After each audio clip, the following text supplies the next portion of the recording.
They thought it was over. They thought the fire burned out. But fire doesn't destroy the chosen. It forges them. Hosted by Turbo, the CEO. New energy, new strategy. Every setback builds strength. Every loss builds strategy. And every leader rises again. The rebirth begins. Season 4. Bigger conversations. Real strategy. Power moves only. Monday motivation. Tech Tuesday. Merger Wednesday. Special guest Thursdays. Sit down Sundays. Season 4 starts now. Tap in or get left behind. Because bosses don't wait, they lead.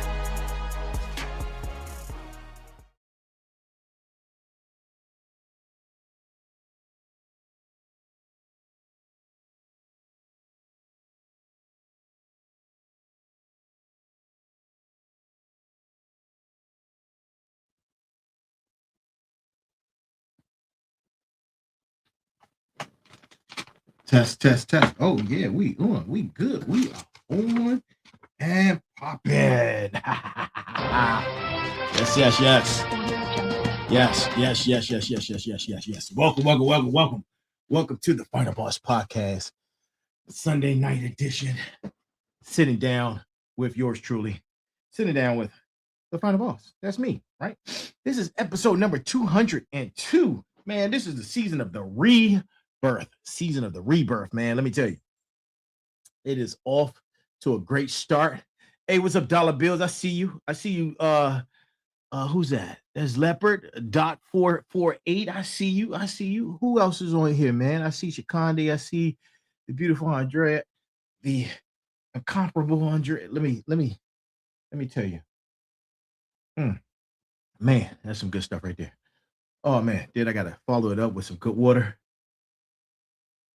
I did have a great Sunday, man. Today was a very revealing day. I need you to check your inbox. I sent you a message, Chakandi, and I need you to check that out and decipher and tell me what you get, man. I need that back ASAP. ASAP, right? ASAP. Listen, man. Tonight. I Miss Andrea. I see you're late. I already recognized you for the evening, but I see you. I see you here. Look, episode number 202, right? 201, 202 is tonight. 202 is tonight. And tonight we're going to be discussing something that I'm not sure a lot of people are following, but it's a concept that I've been thinking about for some time now, and it's very applicable to what's going on today. So to my smarts, to my motivators, to my warriors, to my final bosses, and everyone in between, thank you for being here. I see all 19 of you who are watching from YouTube, man. Don't go nowhere. Stay right there, man. Stay right there. Listen, stay right there, right? I got a great show, and I need you guys to all be tuning in because right now we're going to take a moment of silence. We are going to take a moment of silence, right? It's a short moment. We're going to do 10 seconds, man. We're going to do 10 seconds, man. 10 seconds.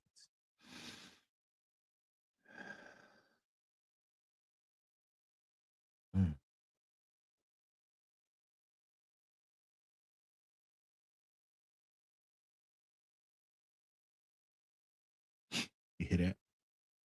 You hear that silence? It's not quiet. It's silence, right? There's a difference. Quiet is the absence of sound. Silence is what's left when you finally start performing. And most of us, we have been performing so long, we forgot what silence even feels like, right? We feel it. We feel it with noise, right? With work, with another goal, another grind session, right? Another identity to polish and something to present to the rest of the world. Some of us create busy work in the silence, right? Right? Because silence asks questions, right? And the questions silence asks, we are not always ready to answer, right? So tonight, we're going to answer them. We are going to answer them, right? Welcome to Sitting Down Sundays, episode number 202 of season 4, The Rebirth. I'm your host, the Final Boss, and I want to be very clear about what tonight is, right? And what it is not, right? It is not a hype session. It is not a tactical breakdown. It is not a checklist for your morning routine. Tonight is a conversation that lives inside the space most podcasts are too afraid to enter. But not us, not the Final Bosses, right? That's not what we do. We enter this space. We enter the most difficult of conversations, right? The space between who you were and who you have not yet become, right? The space has a name. And tonight we're going to spend this segment, right, living inside of it together. And tonight, the title of this episode is called To Become Nothing and Everything All at Once. Now, I need you to hear that as a statement of process, not poetics, because what I'm describing tonight is not a metaphor. It is a biological, psychological, and spiritual sequence that every human being who's ever truly transformed themselves has had to pass through, right? Without exception, without shortcuts, without the ability to skip to the good part, right? And here's the good thing. Here is the good thing nobody tells you about transformation. The version of yourself on the other side of it, the expanded, the sovereign, right? Fully expressed version. That person cannot be built on top of who you are right now, right?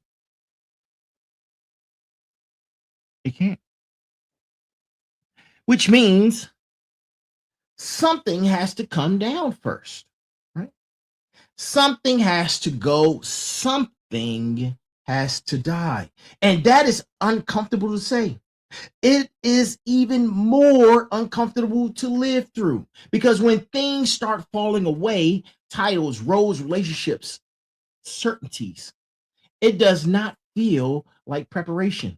It feels like a collapse. And tonight, I'm here to tell you it is not collapse. It is a clearing, right? And there is a massive difference between the two. This is season 4 of the Final Boss podcast. It's called The Rebirth for a reason.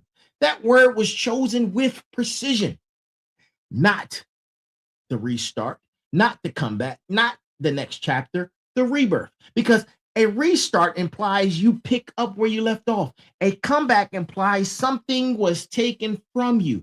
A next chapter implies the story is the same, just a new page, right?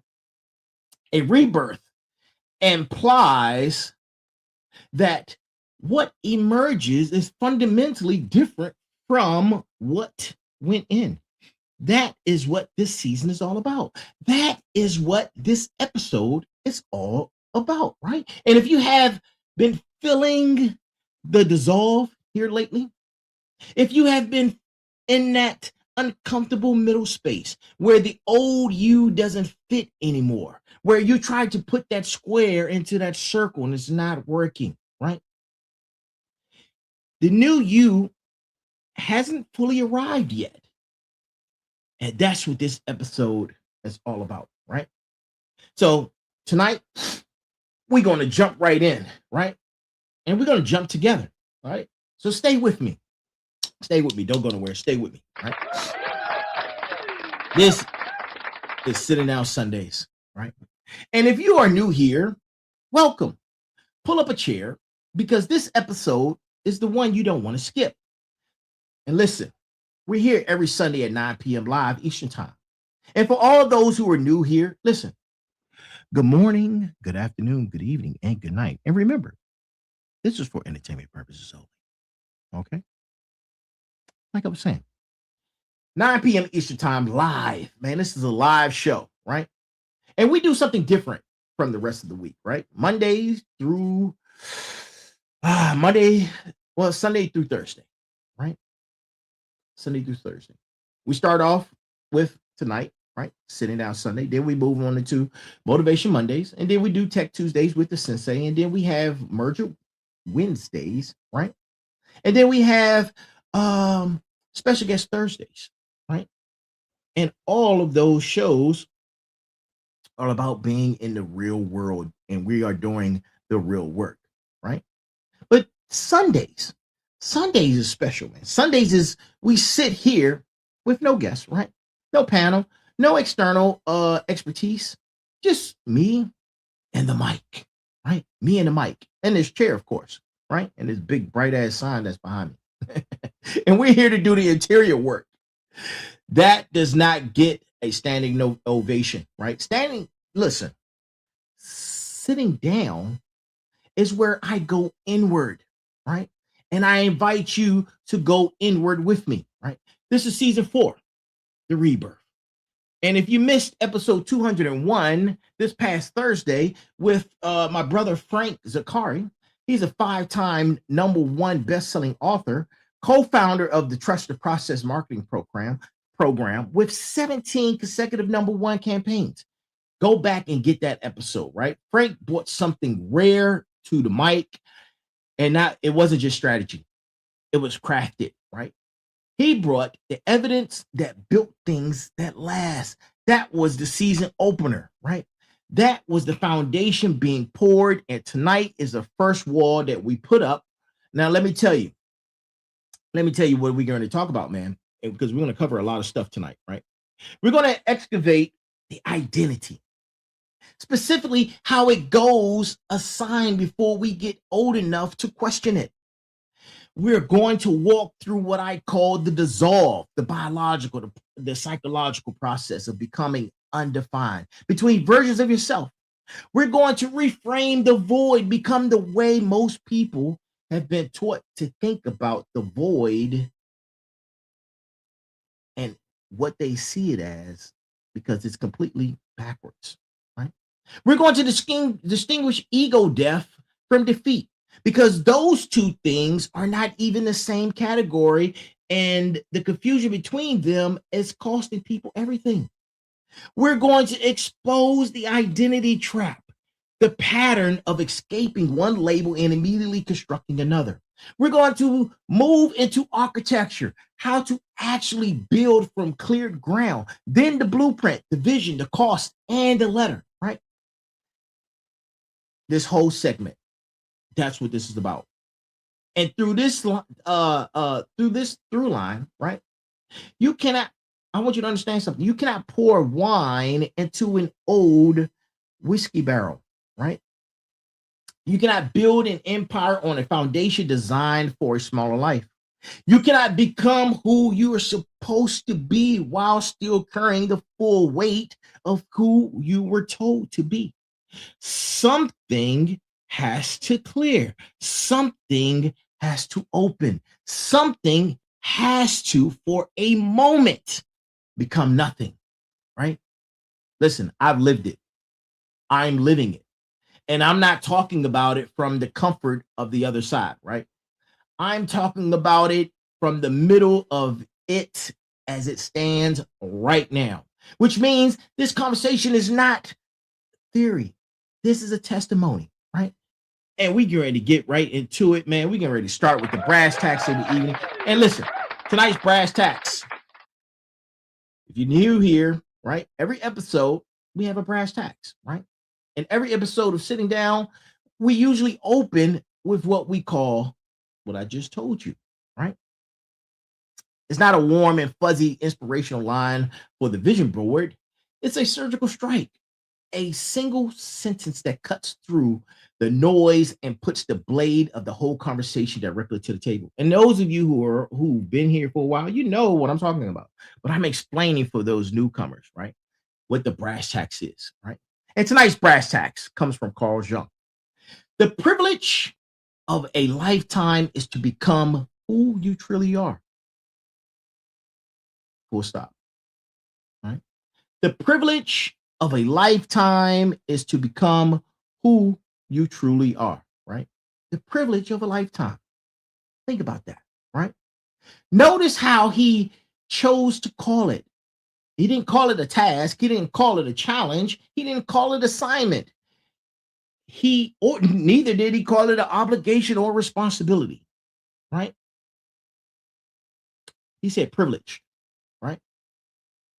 The act of becoming who you actually are in the category of gifts, rare gifts, lifetime scale gifts. And then ask yourself honestly, man, ask yourself this question. How many people you know have ever actually claimed that one statement, right? Carl Jung spent the better part of his career studying what he called individuation, right? The process of which a human being strips away the false selves that were constructed for survival and approval and protection and moved into its authenticity, right? That's what that's about, right? Listen, if you don't know who Carl Jung is, go read up on him, right? Understand that, right? Understand that process, right? Understand the terms that he speaks and where he's speaking from, right? It's time to open your minds, right? It's time to recognize that you've been handed the privilege of a lifetime. And tonight is about understanding that, right? So before you can understand what you're becoming, you have to get brutally honest about where the current identity actually came from, right? Not who you chose to be, not the person you consciously constructed through effort and decision. I'm talking about the deeper layer, right? I'm talking about the original you, the role that was written for you before you were even old enough to even audition for it. Because here is the truth that most people who understand personal development and conversations, they won't even tell you this. They skip over it entirely, right? The majority of people are not living their identity. They are living their inheritance, right? You were handed. You were handed. Listen, look, I might catch some backlash from this, but I need y'all to understand something, right? When you were born, you were handed a script, right? You were handed a script based on your family's needs, your community's values, your culture's requirements, the particular flavor of survival your household demanded, right? You were cast into a role. I was the firstborn. I was cast into that role. The responsibility of it, right? It was tough. It was invisible. You didn't even see it. I didn't even see it. You become the overachiever without even knowing it. You become the protector without even knowing it. You become the peacemaker without even knowing it. And somewhere early in your childhood, you learned with extraordinary speed and precision that performing that role was how you received love, safety, and belonging. So you learned how to perfect it, right? And that perfection, it took some time. But by time you turn 15, right? From 15, 20, 30, right? You've been performing in that role. And it no longer feels like your role. It feels like you, right? It has your fingerprints on it. It has your achievements in it, right? It has the respect of people who care about the things you've built around it. And so the question, right? And so the question, who are you or who are we without it? that becomes genuinely threatening, right?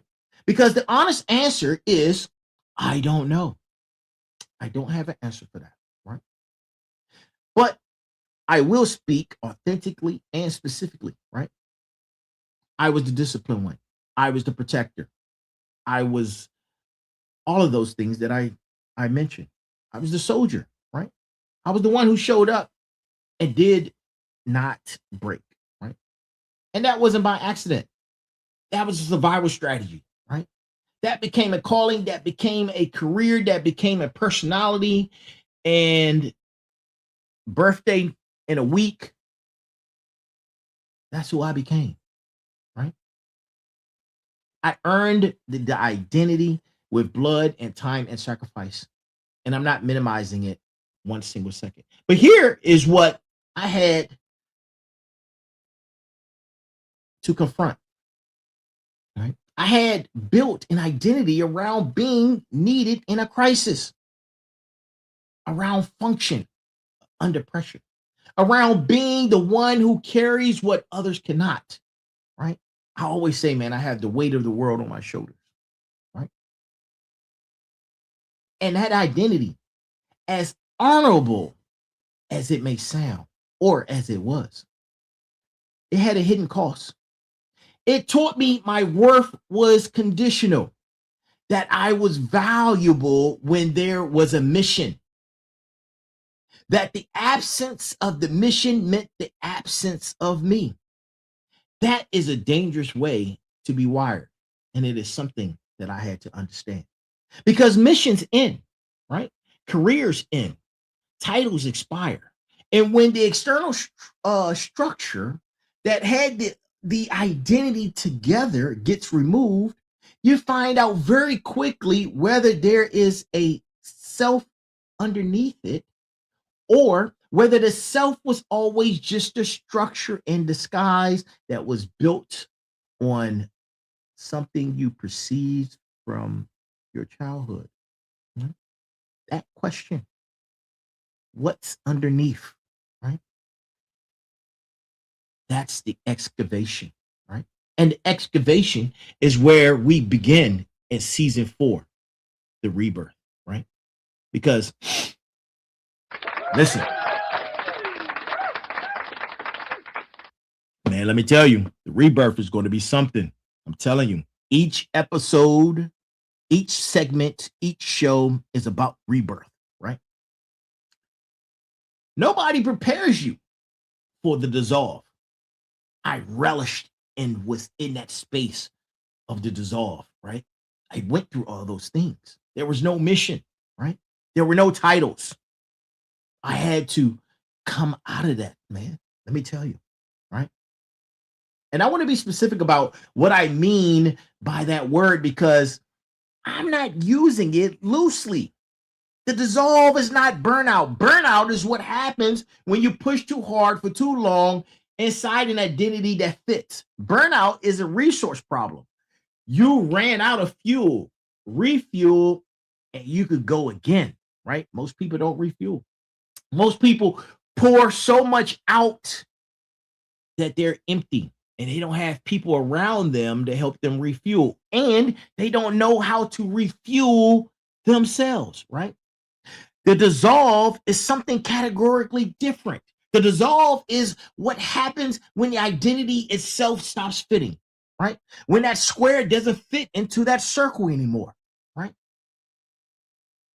Not the pace of it, not the demands of it, the entire architecture of who you've been, right? The beliefs, the roles, the internal narrative, the way you explain yourself to yourself in the dark, in the mirror, right? It starts to feel wrong. Not wrong like a mistake, but wrong like a coat that fit perfectly 3 years ago, and now you put it on and something's off, right? Something's off about it. That's the feeling that I'm speaking of. That's the dissolve right there, man. Listen, and here's the science of it. You know, I like talking about science, right? Because I want to ground this in biology so it stops feeling like a personal crisis and starts feeling like an organic process, right? Think about the caterpillar. I talk about caterpillars all the time, right? The caterpillar enters the cocoon. Most people assume that the transformation is orderly. No, the caterpillar transformation into a butterfly is chaotic, right? This country, never mind. I'll leave that for another episode, right? I'll leave that for another episode. Let's get back to the caterpillar. The wings so slowly develop and the body slowly restructures. Most people think that's what happens. That's not what happens, right? What actually happens is that the caterpillar releases enzymes and that breaks down its tissue and the body. It digests itself.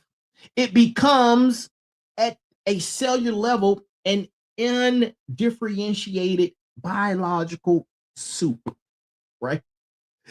There is a period inside that cocoon where the organism is neither caterpillar nor butterfly. It has not fixed form yet, right? It is potential. It has not yet decided what it will be, right? That is the dissolve. That's the space. That's the void, right? And inside that soup, right? That caterpillar soup, inside what looks like complete destruction from the outside, something extraordinary is preserved. Scientists call them imaginary cells. These are clusters of cells that carry the blueprint of the butterfly. They were always there inside the caterpillar, dormant and ignored. The dissolution of the old form is what finally gives them the space to activate and organize and build the new one, right? The imaginary cells were always in you too. They're always in you when you change, right? When you shed skin, right? The vision you keep returning to, the thing that feels simultaneously outrageous and possibly inevitable, right? The identity that has been trying to surface through the cracks in the current one for years. That is your imaginary blueprint, right? And that's the dissolve. A disorienting as it sounds.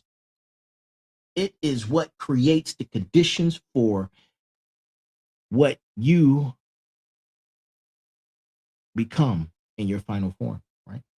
The reason most people never fully transform is not lack of desire or lack of effort. It is what they feel when they're going through disillusion, right? Because when they go through that, they begin to panic. They reconstruct the old identity as fast as possible because it becomes intolerable, right? Because of other people who ask, "Who are you?" And they need an answer, right? Because the silence of not knowing feels like failure. But premature reconstruction is the enemy of transformation, right? You cannot rush the cocoon. You cannot emerge before the blueprint has fully organized. A butterfly that breaks out of the cocoon too early before the wings have fully developed cannot fly. It simply fails, right? You have to stay in the cocoon, right? You have to cook. You have to cook, right? You have to let the dissolve complete. The imaginary cells know what to do. You have to let the process continue, right? Now, there's a fundamental lie, right, embedded in the way Western culture has framed the inner life, right? And I'm gonna tell you about it, right? This lie is so persuasive and pervasive, right? So deeply woven into the religious, the philosophical, the psychological, all of those languages, right? And it's all inherited, right? And here it is, that most people have never once stopped to even question this one thing, right? And let me tell you about this. It's the lie of emptiness. It is the lie of emptiness. The lie that says emptiness is lack, right? That That's a lie, right? We are taught from childhood that the void is something to escape. Every spiritual tradition frames it as a trial to be endured, a wilderness to be survived, a valley to be passed through on the way to somewhere better. The void is the waiting room, right? The dark night of the soul is the crisis before the dawn. You remember when Neo was at the metro station and they called it the void? He had to wait there. He had to wait there because it wasn't time for him to emerge, right? It wasn't time for Neo to emerge, right? It's a nothing, right? It's a nothing. A place that has no value of its own, only contrast value. But making the before and after, it makes it look so much dramatic. Look at Neo and how he emerged once he came out of the void, right? So that framing is backwards.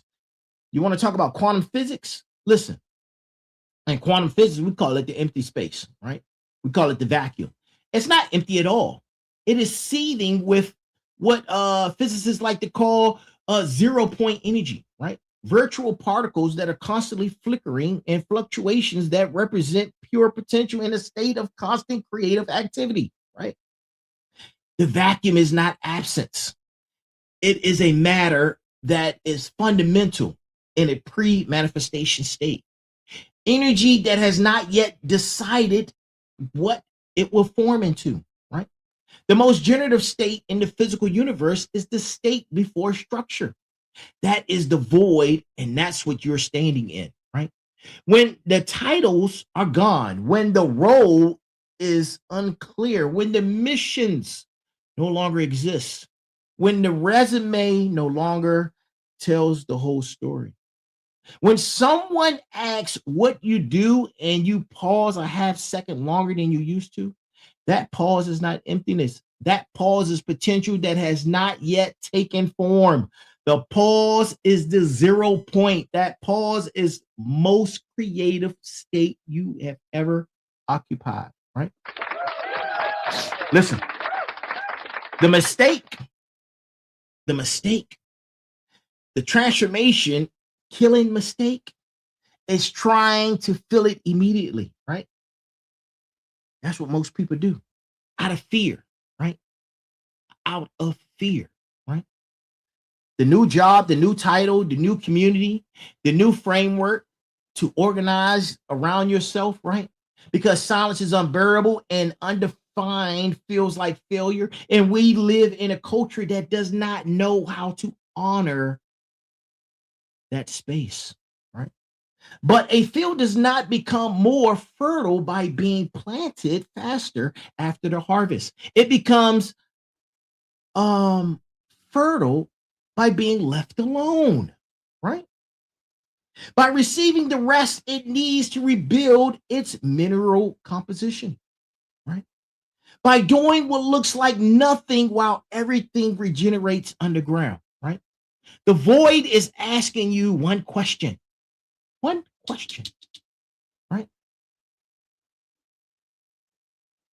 Not what you would do next, not where you will land, but who are you when nothing is required of you?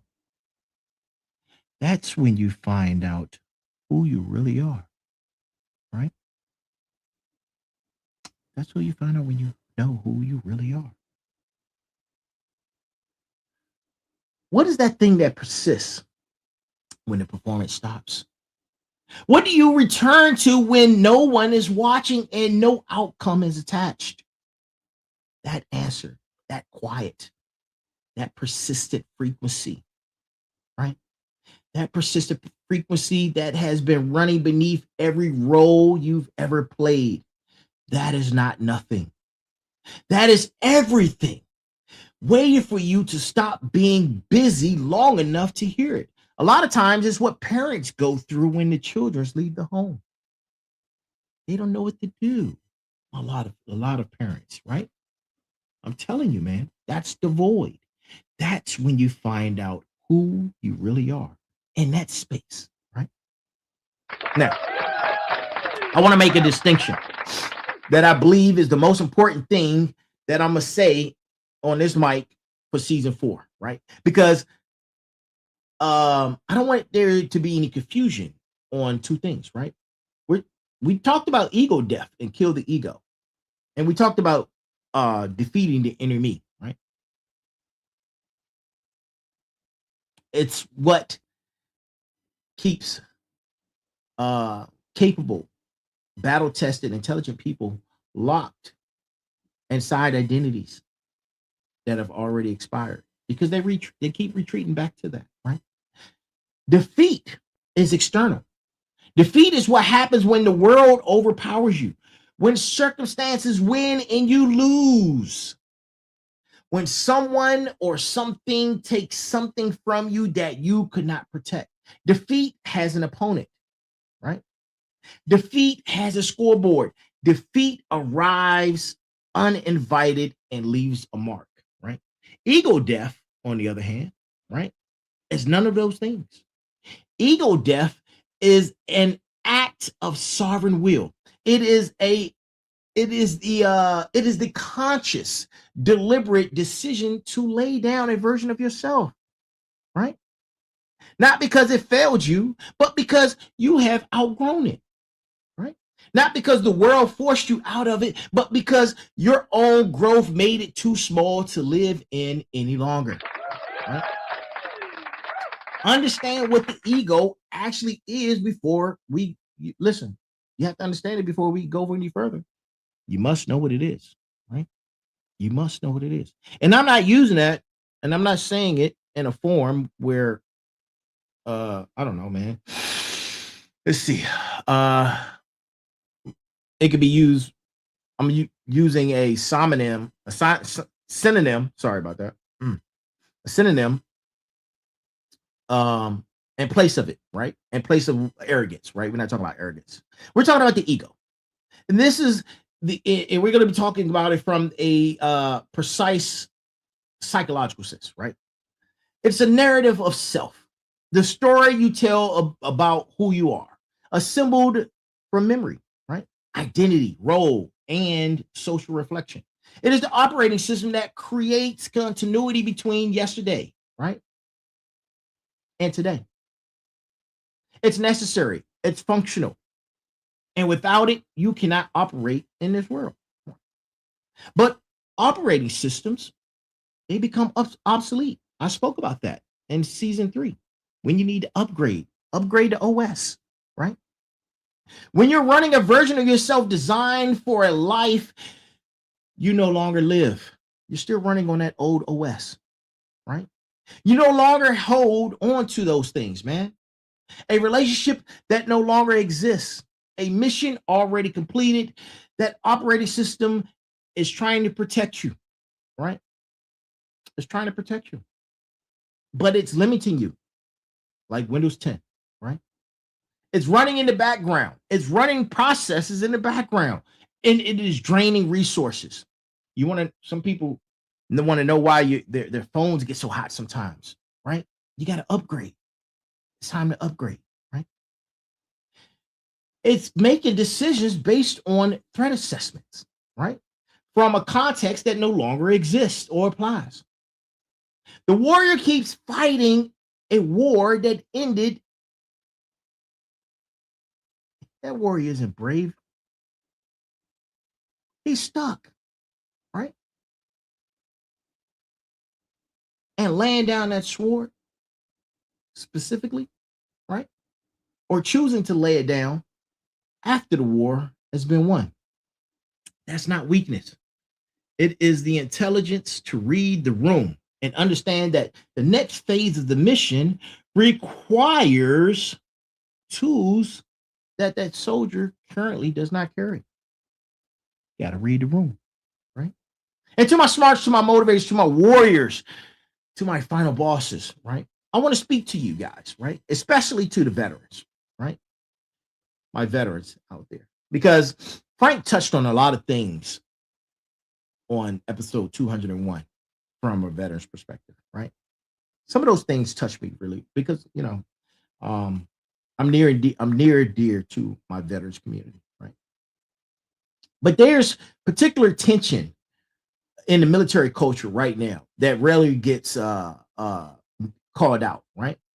Because in service conditions, you find um when in service, you find what the mission is. You know what the mission is, right? You know what the mission is. You know what your identity is. You know what your roles are. You know what your rank is, right? And you understand yourself through those lens of duty, right? Those aren't flaws. Those are features.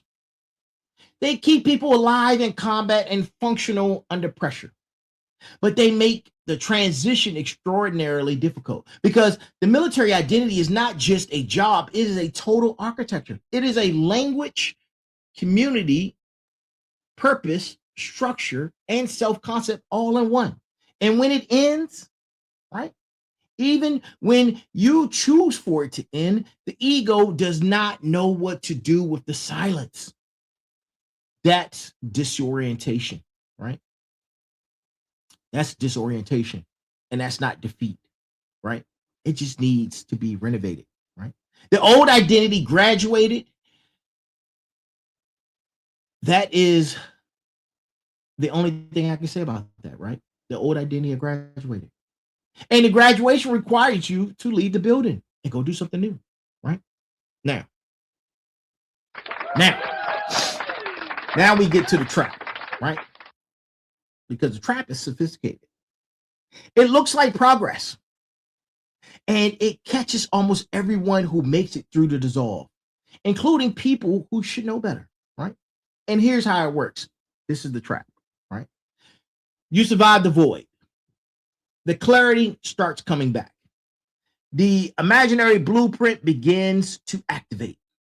You get a glimpse of who you are becoming. And then before the new identity has fully formed, before it has been tested, before it has any depth or roots to it, you announce it, you brand it, you build a social media presence around it. You start performing the new self with the same intensity you performed as the old one, right? And you tell yourself this, right? You tell yourself this. You say, self, this is momentum. This is execution.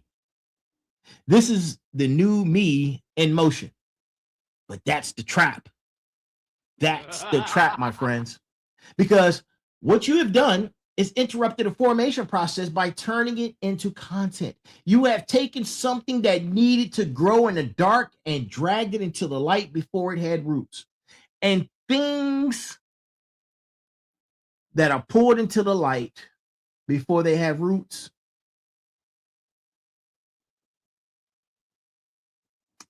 they're not grounded, right? And the first significant storm will expose it, right? The identity trap is label swapping dressed in transformation, right? Listen, I've had a lot of titles, right? I had a lot of titles. On the surface and on paper, they look great, right? They look like genuine evolutions, even now, right? But if the internal architecture did not change, if you haven't transformed or transferred those performance patterns, if you still have the need for external validation or conditional self-worth, then nothing actually transformed at all. The costume changed, right? The costume changed, and you're in a new season of Halloween, right? The character didn't. And here's how you diagnose it, right? And you have to ask yourself this question honestly. Ask yourself this. Do you need people to see the new you right now? Not eventually right now. today immediately, right? Do you feel a low-grade anxiety when the transformation is not visible to your audience? When people still reference the old title, does it feel like erasure rather than just inaccuracy? If the answer is yes, then you're caught in the trap, my friends. You are caught in the trap, right? Because real transformation does not need an audience during formation. Real transformation does not perform itself into existence. Real transformation is a private act that becomes publicly undeniable over time, right? Not because you announced it, not because the weight and consistency of it becomes impossible for you to misread, right? Think about the people in your life who have truly transformed, not rebranded, but truly have transformed, right?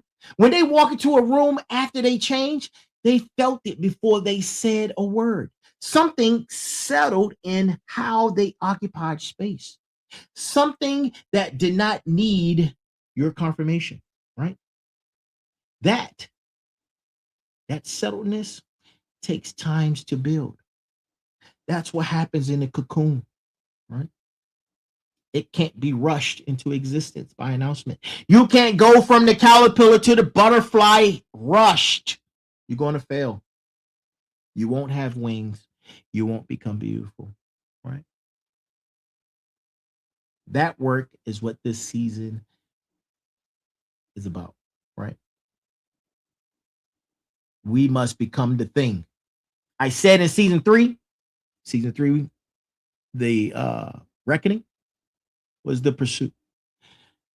Season 4 is what we become. We become the thing. You become the smarts. You become the motivator. You become the final boss. You become the warrior, right? Fully, privately, rooted with roots and foundation. And that's before the brand catches up, right? And you're going to see this. You're going to pay attention and witness as it happens right here in real time, right? Real time. The brand will catch up. It always does, right? But only if it's real, right? Only if it's real. Now, let me tell you, right? We're going to stop talking about philosophy. We're going to talk about practice, right? Because everything discussed in the last couple of segments, right? We talked about the dissolve. We talked about the void. We talked about ego death. We talked about the trap. All of it is a diagnostic. It tells you what is happening and why, but diagnosis without prescription is just educated suffering, people. Listen. So let's talk about what you actually do with the nothing. Yeah, you sit down. Sit your ass down. You ain't going. Look, no bathroom break, no hallway pass. It is, listen, take some notes, right? First thing, the nothing is not a passive state. It is not something that happens to you while you wait for clarity to arrive. The nothing is an active practice, right? You cultivate it, you tend it, you protect it from the people and pressures that want to rush you out of it prematurely, right? Prematurely, right? And here's the architecture of the clearing, right? 3 deliberate practices in one sequence, right? Practice number 1.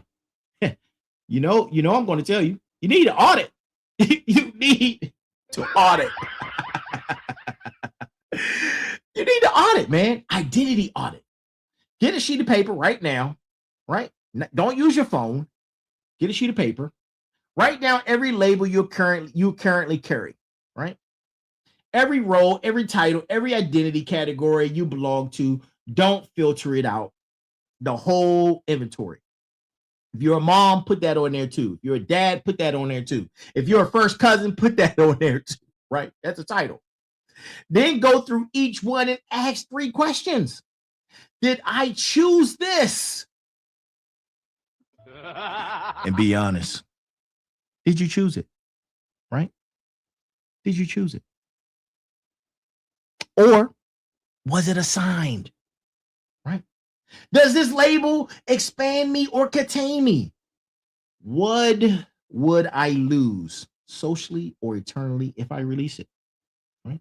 The labels that were assigned that contain you and that you are holding because of social costs rather than genuinely fit. Those are under examination, right? You do not have to be released. You do not have to be released from them today. The audit is not demolition. It is an assessment. You cannot renovate what you have never honestly inventoried, right? We playing a game of logistics, right? And then practice number 2. This is the tolerance of the undefined. This is the hardest practice, right? It requires sitting in the discomfort of not having a clean answer to the question of who you are right now. The test is simple, right? Pay attention. The next time someone asks you what you do and you feel the pull to reach for the old title even though it no longer applies, right? You pause. You notice the pull, right? You notice the discomfort underneath it, right? And you sit in that discomfort for about 2 seconds, right? 2 seconds longer than you probably should have, right? Give patience, right? The 2-second extension is the practice. And over time, 2 seconds becomes 5, 5 seconds become 30, 30 becomes the ability to live in the hyphen without panic, right? And then practice number 3, you focus on the frequency, right? Because underneath every role you have ever played, there has been a persistent signal, right?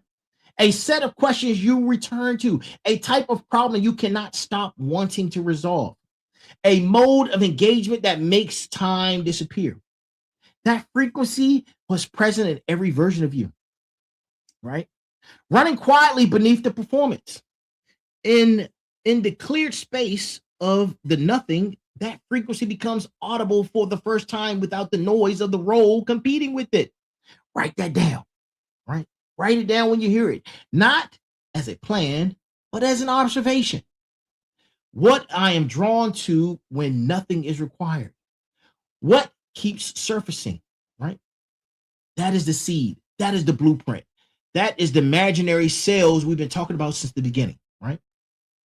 The clearing creates the conditions for you to germinate the seed, right? Because rebirth is not a moment. Rebirth is a momentum. Right?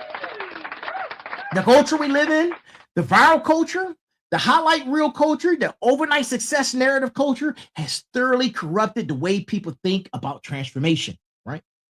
Everyone is looking for the moment, the turning point, the one conversation or one realization or one morning run where everything clicked and the new identity snapped into place.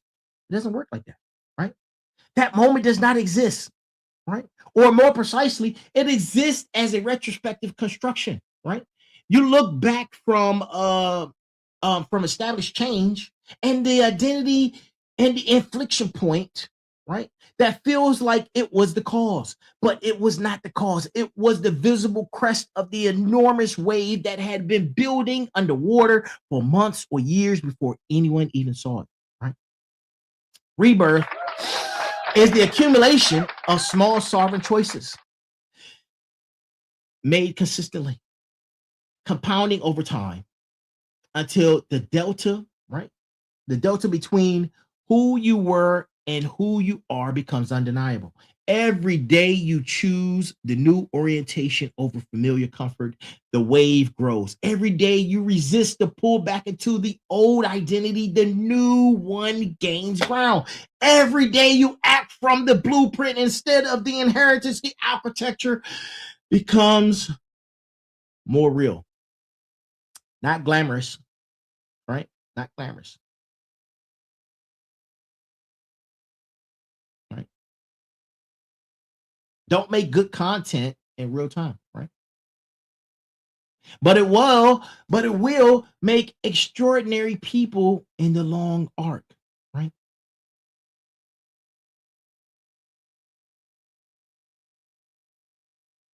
Listen, as I on my way to completing my MBA, man, right?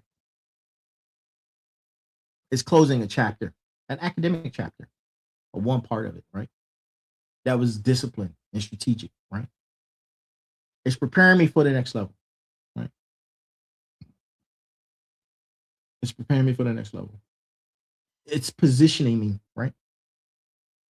Just like you, right?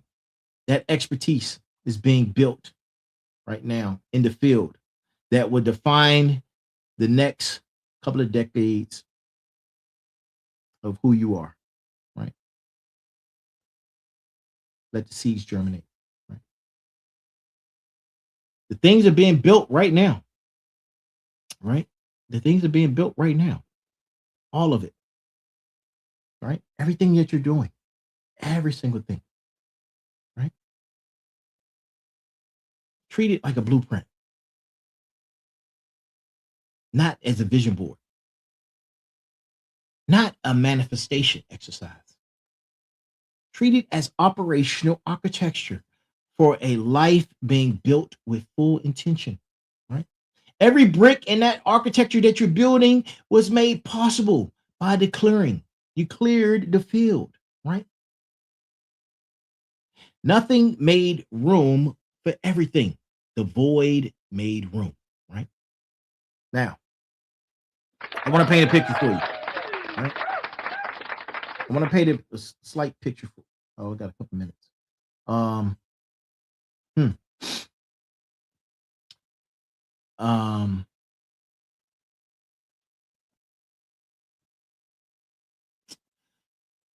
let me think. Um,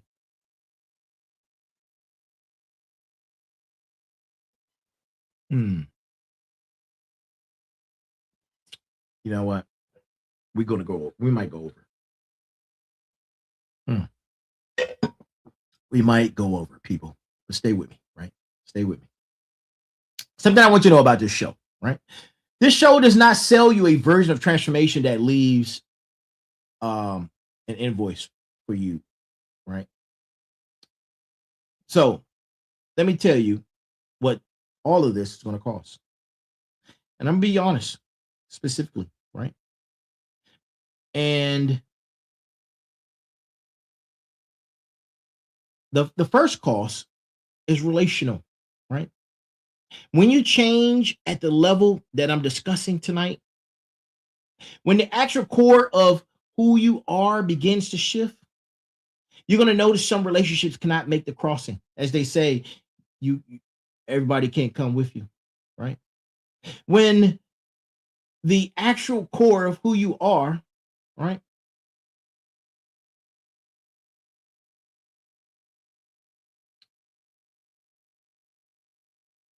You understand the frequency, right? You understand the frequencies that change, the resonance that changes, and those connections cannot span the distance, right?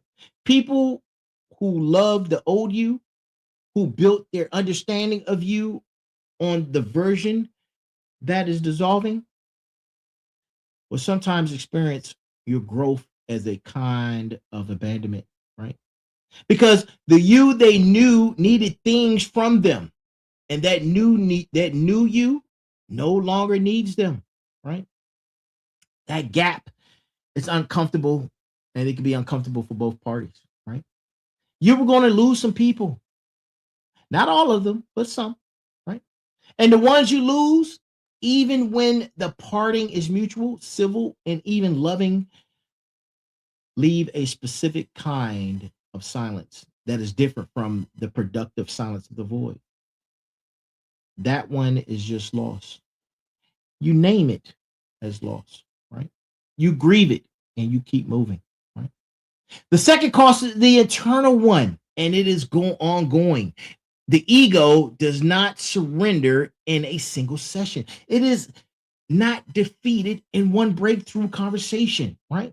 Or one episode of guess what? Sitting down with the final boss, right? It comes back, and it comes back in the form of an imposter, right? Through imposter syndrome.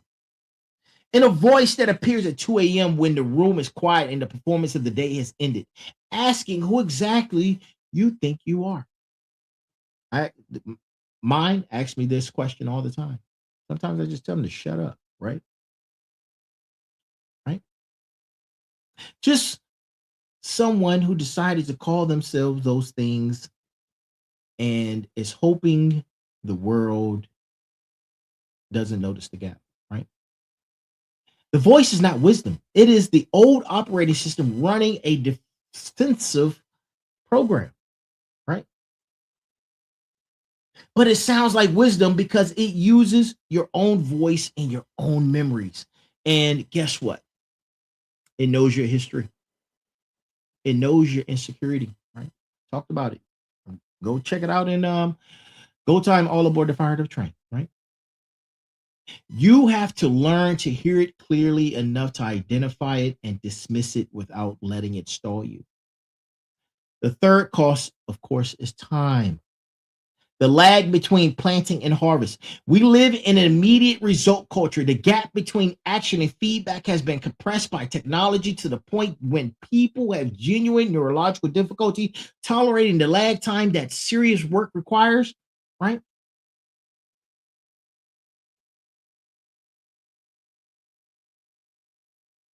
They can't cope. A lot of people, you want to talk about crashing out? That's why people crash out, right? People crash out. The rebirth blueprint is not a 90-day sprint. It is a multi-episode campaign, and it's going to cover the span of 100 episodes, right? And when the days, there are going to be days when the vision is clear and the energy is high and the timelines feel appropriate, right? And on those days when nothing has visibly moved and the sacrifices are fresh and the question of whether this was the right call resurfaces, the timeline feels like punishing because you're constantly watching. And nobody's liking your pictures. Nobody is liking your rewards. Nobody is liking that you just had a great accomplishment, right? It feels like punishment, right? But get this, those experiences are the same process that I've been speaking about, right? Understand that wearing the crown is real. The cost is real. One does not exist without the other, right?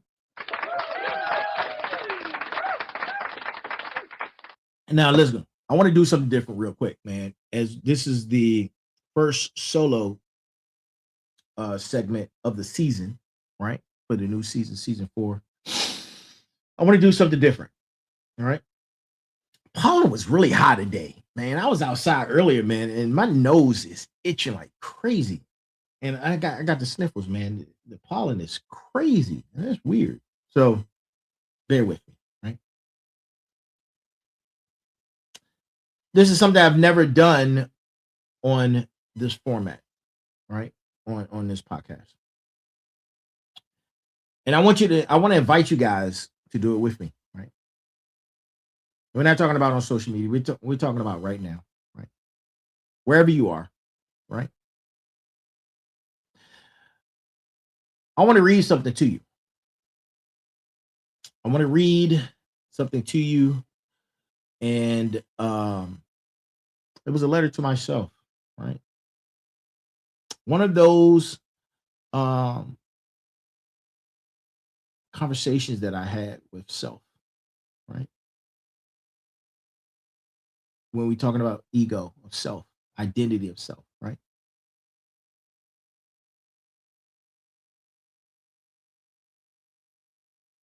And listen, this is not performance.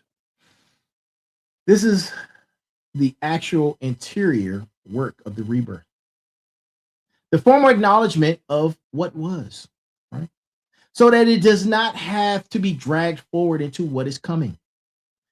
Because one of the things that stalls people in the transition in the absence of closure is the old identity just fades without being properly honored or released. And the things not released tend to resurface at the worst possible moments in the form of old patterns, old fears, and old self definitions, right?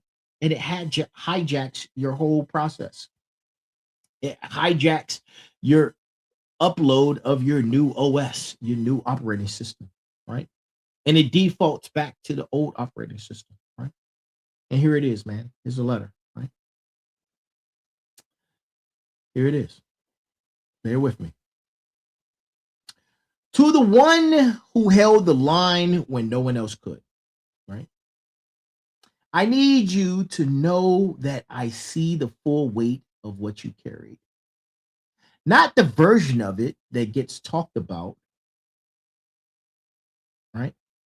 The real weight, the kind that does not make it to the achievement award, right? You were 18 the first time that you had to be an adult, right? Sitting in a room full of other adults, and all of y'all are falling apart. You learned very quickly that your steadiness was a resource that other people drew from freely and rarely replenished. And because you were built for it, because it came naturally, you told yourself it was not costing you anything. That was a lie you told yourself with great conviction for a very long time, right? Afghanistan, Iraq, 9/11, 23 years of showing up at an institution on the days that it needed you and the days it did not even seem to notice you. You did not perform that service for recognition. You performed it because it was right. The integrity is not diminished by the fact that the institution was finite. But I need to tell you something I could not have told you while you were still in it. The mission was never the whole of you. You believed it was. The structure made it easy to believe. But the parts of you that had nothing to do with the mission, the parts that asked questions the uniform could not answer, the imagined things the rank could not contain, that burned with a vision the federal system had no category for. Those parts were not subordinate. They were not distractions. They were the signal that was always trying to get through. You kept them quiet because the mission required it. The mission is complete. The signal does not need to be quiet anymore. What comes next does not replace what you were, it fulfills it. Every discipline you earned, every lesson extracted from every hard thing, every ounce of character built in the places no one was watching, it belongs to the new version. You are not being left behind. You are the foundation. Welcome to the rebirth, right? Now, to my veterans and everyone listening, to my smarts, to my warriors, to my motivators, to my final bosses, I recommend writing yourself a letter and then going back and reading that letter to yourself in a year or so, right? Because and you can write yours tonight, right? Before you go to sleep, right? Start off with a paragraph, right? And then keep writing until you don't want to write anymore, right? And keep adding to it. Because what matters is that you say goodbye to the version that got you here. You honor it, right? Because it deserves honor. That version is coming. The version that is coming needs room to fully arrive, right? Now, as we get ready to close out, right? Before we close, I want to speak directly to each segment of the community because the episode carries different weight depending on where you are in this process. That's why it's important to understand who you are in this community, right? And to my final bosses, my empire builders, right? I want to name something specific. I want you to name something specific. There is a version of the identity trap that high achievers fall into with particular frequency, right? It is the trap of confusing productivity with transformation. You can be extremely busy building the external architecture of the new life while the interior work of actually becoming the new version goes undone. The blueprint from segment 10, right? The credentials, the books, the business, the legacy, excuse me, all of the external structure is meaningless if the interior architecture does not match it. You cannot build a house you do not know how to live in. Do the interior work alongside the external building. Do them both simultaneously, right? And to my warriors, you have survived conditions that would disqualify most people's complaints. And I say this with full respect for what survival takes. Surviving and transforming are not the same practice. Survival required suppression, compartmentalization, making yourself hard enough or small enough or invisible enough to get it done. Those are legitimate life-saving adaptations, but they are adaptations, not permanent settings. The work of this season is to examine which of those adaptations still serve you and which have become limitations wearing the costume of strength. The examination takes more courage than the battles that you've been in, because the battles had a clear enemy. This, my friends, does not. And to my smarts, take the framework and stress test it, right? The individualization process that Carl Jung describes has been validated across cultures, disciplines, and centuries of human testimony. James Hollis calls it the passage to the larger life. Joseph Campbell calls it the belly of the whale. Victor Frankl calls it the confrontation with the void that precedes the discovery of meaning. These are not self-help frameworks. These are observations about the deep structure of human development that have held across every continent, or every context, I should say, that you've been applied in, right? Do your own research. Let the evidence lead, right?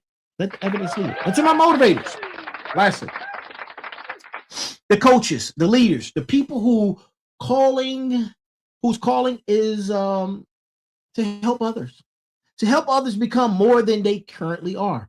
The most powerful thing you can offer the people you lead is not strategy or inspiration or accountability. It is permission and safety to be in the dissolve without shame. Most people in transformation are hiding it, performing wellness while privately falling apart. When you model the willingness to be in the process publicly, not for a polished result, the actual ongoing process, you give everyone around you permission to be honest. That is the most transformational or most transformative leadership act that you can give, right? That's available. Oh, sorry. And I forgot about my final bosses. Apologies, right? Carl Jung, right? Aeon researches into the phenomenology of the self, right? The individuation theory that is fully developed, right? James Hollis, the middle passage, right? Victor Frankl, man's search for meaning, and Go Time, the 6 pillars of the fired up train methodology, the foundational operating system for everything discussed tonight. Available now. All books are sold, right? Go pick up the fired up train. All aboard the fired up train. Go Time, right? Now, give me a couple minutes. We're about to be done. Let me hold the threads together, right? Before I let you go. Because this is the kind of episode where each segment builds on the last, and the close, right? Where we are is where it all becomes one thing, right?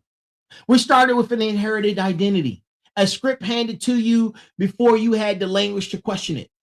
We walked through the dissolve as a crisis, but as biology, right? As the necessary cellular soup that precedes the butterfly. We reframed the void from absence to potential, from punishment to clearing, from waiting room to the most generative space a human being can occupy, right? We distinguish ego death from defeat. And we did it precisely, right? Clinically, without apology, right? We named the identity trap and described its mechanism. We built the architecture of the nothing and the blueprint of the everything. We looked at what full alignment actually feels like when from the inside. We named the costs without softening them. And we wrote the letter, right? The formal interior release of the version of ourselves that carried us here. That is the complete curriculum, right? Not an afternoon workshop. This is life in motion, people, right? The world is going to keep assigning you, right? That does not stop where you become conscious of it or not. It actually intensifies because as you become more fully yourself, the people and the systems that benefited from your old compliance will push back. Institutions will remind you of who they need you to be. Old relationships will pull forward and toward familiar patterns, right? The culture will often offer you 1,000 comfortable gift boxes, right? And 1,000 subtle punishments for refusing to fit in them, right? Every day is a choice. Accept the assignment or author the answer, right? Authoring the answer does not mean rejecting everything that came before. It does not mean burning down what you built or disowning who you were or performing some dramatic reinvention for an audience, right? It means holding the pen. It means refusing to let the story of your life be written entirely by forces external by you, right? Or external to you. It means doing the work, the quiet, the unglamorous, private, ongoing work of becoming the most fully expressed version of what was always inside you. You're not too late for this. You're never too old for this, right? Whatever age you are, whatever you have been going through, whatever the gap between where you are and where you know you should be, it's not too late. The imaginary cells do not have an expiration date. The frequency running beneath every role you have ever played is still running in the background. The blueprint is intact. What is required is the courage to clear the ground and begin, right? Till the land, plant the seeds, let them germinate, right? It's for a season. We're in season 4, the rebirth. And season 4 is alive, right? The rebirth is underway. And the best episode of this show, right, and of your life, has not aired yet, right? It is the one being written right now, in the clearing, in the silence, in the void, in the nothing that is becoming everything. Go write it. Go write that out. In the nothing that is becoming everything, right? And I'll see you again. Thanks for joining me. I'll see you again tomorrow night. I'll see you again tomorrow night for Motivation Monday, right? Motivation Monday, right? For episode number 203. 203. Stay dangerous, stay disciplined, and as always, play. Find a boss, right? Now, if that marinated with you, or resonated with you, I should say, let that marinate in your spine. Let it marinate in your spine. And remember, there's always a heavy pain that comes from discipline, but the pain of regret is even heavier. I am here. We are here. And as always, good morning, good afternoon, good evening, and good night. That is our show for tonight. That is the end of episode number 201.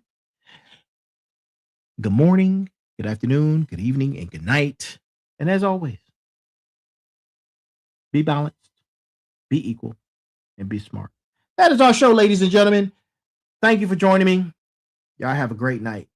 Talk to you soon. See you tomorrow for Motivation Monday.